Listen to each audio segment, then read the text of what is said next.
Our top focus at this hour, the United States plans to deploy some 3,000 additional troops to fortify NATO forces in Eastern Europe. This comes amid fears that Russia could invade Ukraine. About 1,000 U.S. troops stationed in Germany will be moved eastward towards Romania.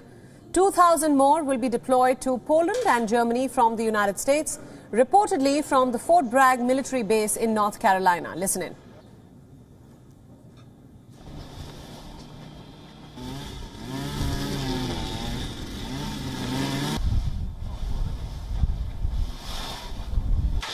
The United States stands shoulder to shoulder with our NATO allies. The current situation demands that we reinforce the deterrent and defensive posture on NATO's eastern flank. President Biden has been clear that the United States will respond to the growing threat to Europe's security and stability. Our commitment to NATO, Article 5, and collective defense remains ironclad. As part of this commitment, and to be prepared for a range of contingencies, the United States will soon move additional forces to Romania, Poland, and Germany. I want to be very clear about something. These are not permanent moves. The Pentagon has made a few things pretty clear. Firstly, these forces will not fight in Ukraine. Secondly, these are not permanent moves. They are just responding to the current conditions. Both Romania and Poland border Ukraine, and the move has been viewed as a repositioning of certain Europe-based units. These deployments are above and beyond the 8,500 troops that the Pentagon put on alert last month. Together, the moves aim to reassure jittery NATO allies, especially in the face of a Russian military buildup near Ukraine. U.S. troops include additional brigade combat teams, logisticals personnel, medical support, aviation support, and forces involved with intelligence and surveillance. Meanwhile, with the threat of war looming large, and turned to the negotiating table to address its concerns. Listen in.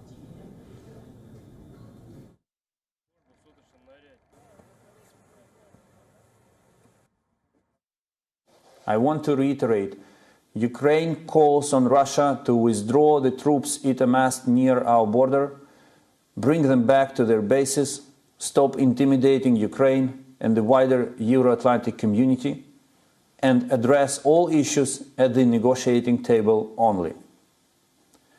Here, I would like to specifically stress that Ukraine and our partners, including the United States, have no difference in assessing risks of current Russian escalation. The tone of voice of our messages may sound different, but the actual assessment is the same. Everything is possible, and we should be preparing for every possible scenario. For India's help to deal with Russia when it comes to this conflict and the de-escalation. Listen in.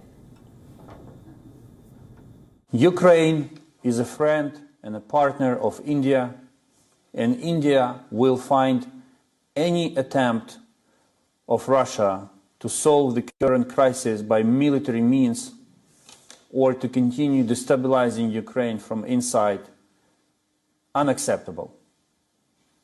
If Russia hears that from Indian government, that would be a very strong message of support, and it will make an impact. This comes as Russian troops remain massed at the Ukrainian border. Now, Russia denies any plans to invade its neighbor, with President Putin accusing the West of failing to respect Moscow's security concerns.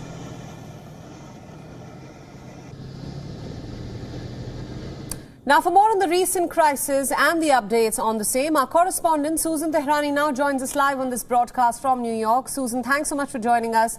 Now, as we just heard, U.S. President Joe Biden has formally approved additional U.S. military deployments to Eastern Europe, and this was confirmed by the Pentagon, with U.S. troops now being deployed soon to Poland, Germany, and even Romania. Is this a clear escalation in the Ukraine conflict?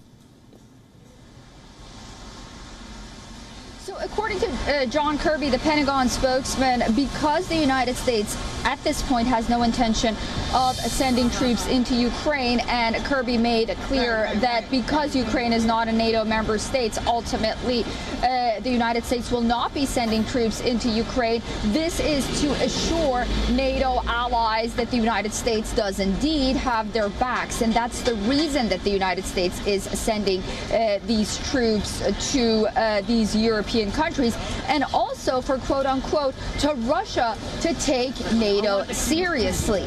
Now, one of the questions that arises from sending these troops and these comments is whether or not the United States has any form of intelligence, or it thinks that perhaps Russia has any intention of launching an invasion beyond Ukraine's borders. And is that the reason that it decided to send these troops to the Ukrainian to borders outside of Ukraine or not? That was a question that John Kirby said that he does not wish to answer, and he also said that he does not know what Vladimir Putin's intentions are.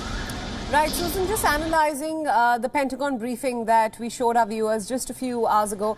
The Pentagon in the press briefing clearly said that it is fully cognizant of Russia's ability to invade Ukraine, and the fact that while the intentions of Russia may be unclear at the moment, but its ability to invade Ukraine is pretty evident for the United States. So what lies ahead in this crisis, especially when it comes to tensions between Russia and the United States?